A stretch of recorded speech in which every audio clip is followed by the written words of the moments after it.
el bullying es un fenómeno o una conflictiva propia de los lugares donde se interjuegan multiplicidad de relaciones, que es la escuela es uno de esos lugares, instituciones que congregan a muchísimas personas. Se da en lugares como, por ejemplo, en el Congreso, en las legislaturas, en lugares donde se manejan relaciones de poder con cierta profundidad, o no. Como es en la escuela, se da este fenómeno que es el acoso moral en el trabajo o en donde se desempeña, en este caso puede ser alumnos, entre alumnos, de docentes a docentes, docentes a alumnos. Eh, bueno, es un fenómeno común en estos días, lamentablemente, y quizás hace mucho tiempo, pero que se empieza a develar y a hablar sobre eso recién ahora. Nosotros antes, hace muchísimo tiempo, hablábamos de el famoso niño que tomaban todos de punto, o al adulto que en un lugar de trabajo era el chivo expiatorio o emisario de todos los problemas que sucedían en un lugar. Bueno, este sería, por ejemplo, el caso de alguien que es acosado moralmente, porque la traducción de bullying sería eso, ¿no? El sometimiento al acoso moral en los lugares en donde una persona está. ¿Mm? Que se manifiesta no solamente en forma con agresiones físicas, sino que también se manifiesta con burlas, indiferencia. No hay mayor expresión de la violencia que el ignorar a alguien o la indiferencia. El típico gordito que se burlan en la escuela, o el que no puede, o el que no sabe, o el que es dejado de lado.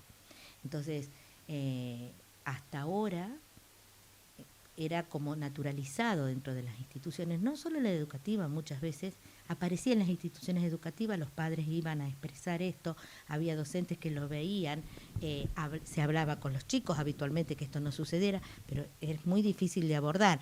En realidad es un tema mucho más complejo y tiene que ser abordado también por los profesionales adecuados. La escuela sola a veces con esto no puede. Por supuesto. ¿De qué manera habría que empezar a tratarlo ese tema?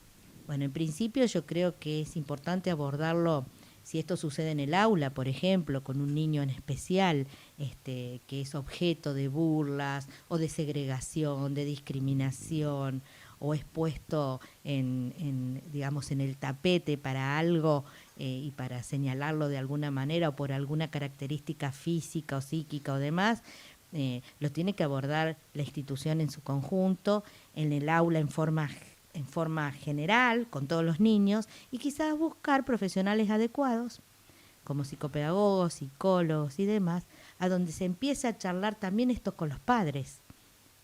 Porque indudablemente cuando se dan este tipo de fenómenos, tienen una estrecha relación con lo que pasa a nivel social, más allá de la escuela, más allá de la escuela. Cuando nosotros escuchamos que determinados sectores son catalogados o son agredidos por su color de piel, por usar gorrita, por usar capucha y por andar por la calle de determinada manera, a determinada hora, y que son muchas veces captados, llevados, o estamos hablando de fenómenos de acoso que realmente llaman la atención, ¿no? Por eso digo, el acoso moral no se da solamente en la escuela, se da a veces en la sociedad en su conjunto. Hay muchos factores de poder y hay muchos sectores que acosan moralmente a muchas personas discriminándolos por su aspecto físico. Es así. Es así. Y lo han visto ustedes también en los colegios y en otros lugares también. ¿Creen que se puede empezar a corregir esto? Sí, creo que un problema comienza a tener visos de solución, por lo menos cuando se empieza a abordar y se desinvisibiliza. Cuando un problema es invisibilizado, es la mejor manera de no abordarlo. Cuando se empieza a hablar y debatir sobre el problema, cuando se empieza a exponer, en estos casos los medios de comunicación, cuando se empieza a decir lo que está pasando y el que es acosado se anima a contarlo y que no se siente culpable, porque acá también lo que pasa es que se siente muchas veces el acosado responsable de ser objeto de las burlas o de la agresión.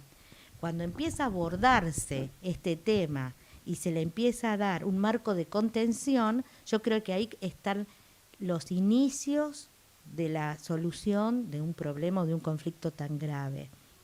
Nosotros recibimos aquí en la UPC, y hablamos de gente adulta, muchos casos en donde muchas veces sienten el acoso de padres hacia los docentes, o ven el acoso entre los niños, o se dan relaciones institucionales entre compañeros, colegas y demás, a donde esto sucede.